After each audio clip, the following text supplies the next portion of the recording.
Okay, so former President Donald Trump may be just one step closer to having his Twitter account restored, with new Twitter CEO Elon Musk creating a poll asking users whether or not his profile should be reinstated. With nearly 9 million votes in, currently 52.5% of users say he should be reinstated, so we'll just have to wait and see what Musk decides.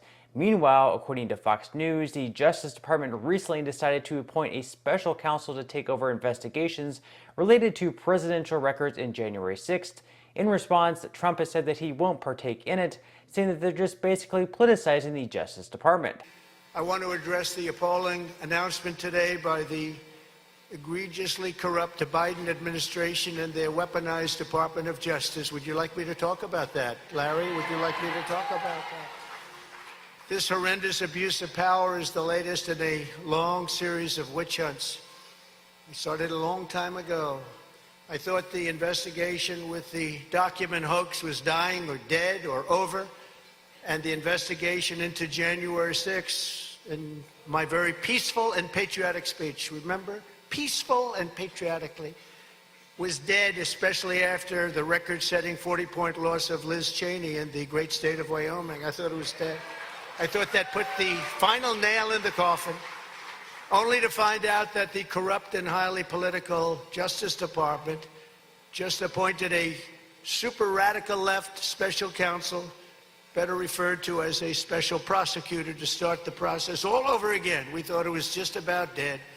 As you know, just about the top person, one of the top people in the Justice Department, Lisa Monaco, a major Trump hater, major, I mean beyond belief, is in charge of the case, and she's totally controlled by Andrew Weissman. You ever hear the name Andrew Weissman? I think you did. In this room you did.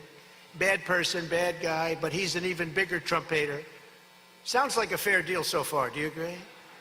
Who works tirelessly as he did on the Mueller scam, which ended up, as you know, no collusion, to do bad things to the greatest movement. They want to do bad things to the greatest movement in the history of our country, but in particular, bad things to me. But I've gotten used to it. It's lucky.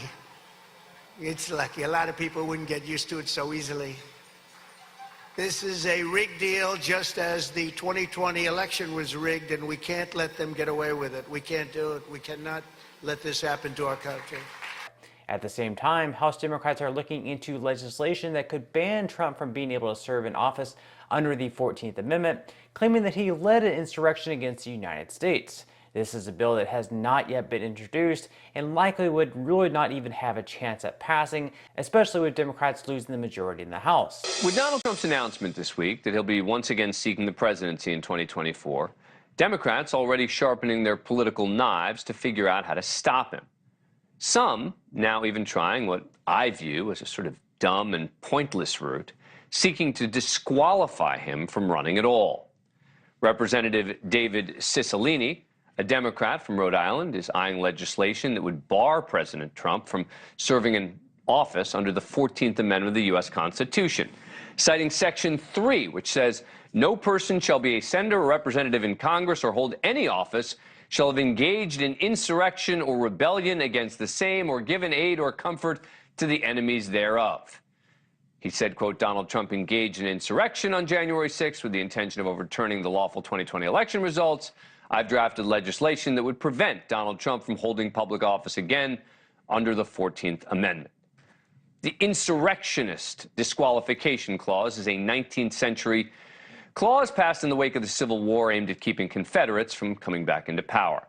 So right now, Trump does intend on once again running. His main competitor, of course, is Ron DeSantis. Now, DeSantis hasn't said whether or not he will be running in 2024, but I really think that he will, just because when he was asked at a debate with Charlie Crist on whether or not he will serve the 4 years as governor, he was pretty much silent, and it's pretty much a thing where I believe that he will be running, just because his term as governor will be ending in 4 years in 2026. So then basically he'll have this time period of 2026 through 2028 where he won't really have any, I guess, politicized role. So 2024 is definitely the time to do it if he is going to do it. It was all in the pause from Governor Ron DeSantis when asked by Charlie Crist if he would serve all 4 years as governor if reelected.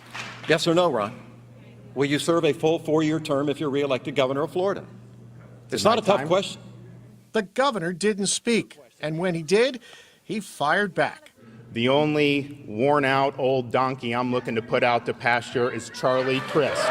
But of course, once again, DeSantis has not yet thrown his hat into the ring, but throwing his hat into the ring this early would be a little bit of a surprise, and honestly, it's pretty surprising for Trump to even be announcing his run at president 2 years before the election even takes place. Now, according to recent polling, Trump on average does hold a good-sized lead over on DeSantis. Polling, of course, is never perfect, and these numbers could certainly change over time. But at the moment, yes, Trump would be the clear favorite to win at least the Republican nomination.